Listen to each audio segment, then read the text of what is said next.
அனைவருக்கும் வணக்கம். சற்றுமுன் வெளியான முக்கிய அறிவின்படி குடும்பத் தலைவிகள் அனைவரும் பயன்பெறும் வகையில் இந்த மாதத்திற்கான உரிமை தொகை வழங்குவது குறித்து தற்போது முக்கியமான மகிழ்ச்சியான செய்தி ஒன்று வெளியாகியுள்ளது. இதை பத்தி வீடியோல பாக்குறோம். வீடியோவை கடைசி வரைக்கும் ஸ்கிப் பண்ணாம பாருங்க. வீடியோக்குள்ள போறதுக்கு முன்னாடி இந்த வீடியோக்கு லைக் பண்ண பிரஸ் பண்ணிக்கோங்க. இப்பதான் இந்த சேனலுக்கு முதல் முறையா வரீங்கன்னா சப்ஸ்கிரைப் பட்டனை பிரஸ் பண்ணிக்கோங்க. அப்படியே பக்கத்துல இருக்கக்கூடிய பெல் ஐகான் பட்டன் பிரஸ் பண்ணிக்கோங்க. வாங்க வீடியோக்குள்ள போகலாம். தமிழகத்தில் மு க ஸ்டாலின் தலைமையிலான அரசு கலைஞர் மகளிர் உரிமை தொகை என்ற திட்டத்தின் கீழ் தகுதியுள்ள பெண்களுக்கு மாதந்தோறும் ரூபாய் 1000 வழங்கப்பட்டு வந்தது. இந்நிலையில் தமிழகத்தில் மே மாதம் புதிய ஆட்சி மாற்றம் ஏற்பட்டது. இதைத் தொடர்ந்து முதல்வர் விஜய் தலைமையிலான தமிழக வெற்றி கழகமும் இதே தொகை வழங்குமா என்ற கேள்வி எழுந்தது. ஆனால் மக்களின் அனைத்து சந்தேகங்களுக்கும் முற்றுப்புள்ளி வைக்கும் வகையில் தமிழக வெற்றி கழகம் கடந்த மே மாதத்திற்கான உரிமை தொகையை மாதத்தின் 15ஆம் தேதி அன்று வங்கி கணக்கில் வரவு வைத்தது.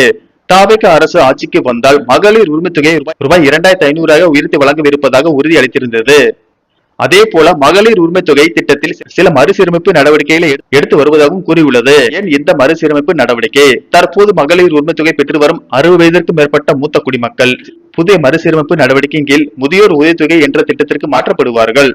இதனால் இதுவரை ரூபாய் 1000 பெற்று வந்த அவர்களுக்கு மாதம் ரூபாய் 3000 வழங்கப்படும். அதே போல 60 வயதிற்கு உட்பட்ட தகுதியுள்ள பெண்களுக்கு மாதந்தோறும் மகளிர் உரிமை தொகையாக ரூபாய் 2500 வழங்கப்படும் என்று அறிவித்திருந்தது. அதை செயல்படுத்தும் விதமாகத்தான் இந்த மறுசீரமைப்பு நடவடிக்கை ஆகும். அடுத்த மாதம் தமிழக பட்ஜெட் தாக்கல் செய்யப்பட உள்ள நிலையில் 60 வயதுக்கு உட்பட்ட பெண்களுக்கு ரூபாய் 2500 ரூபாயும் 60 வயதிற்கு மேற்பட்ட பெண்களுக்கு ரூபாய் 3000 வழங்கப்படும் என்று கூறப்படுகிறது. இந்த மாதம் வழக்கம் போல ரூபாய் 1000 வங்கி கணக்கில் செலுத்தப்படும் என்று தகவல் வெளியாகியுள்ளது.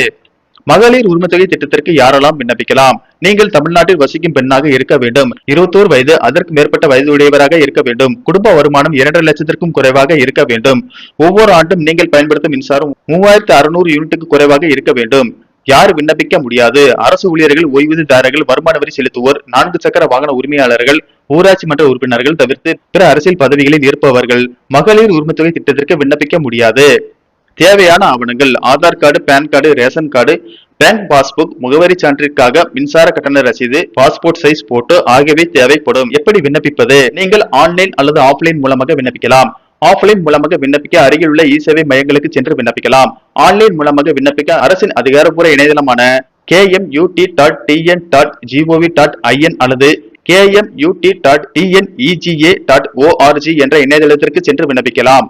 புதிதாக பொறுப்பேற்றிருக்கும் அரசு மகளிர் உரிமை தொகை திட்டத்தில் விரைவில் விரிவாக்கம் செய்யும் என்று கூறப்படுகிறது. எனவே 21 வயதை பூர்த்தி செய்யும் பெண்கள் உடனடியாக விண்ணப்பித்து மகளிர் உரிமை தொகை பெறலாம். நன்றி, வணக்கம்.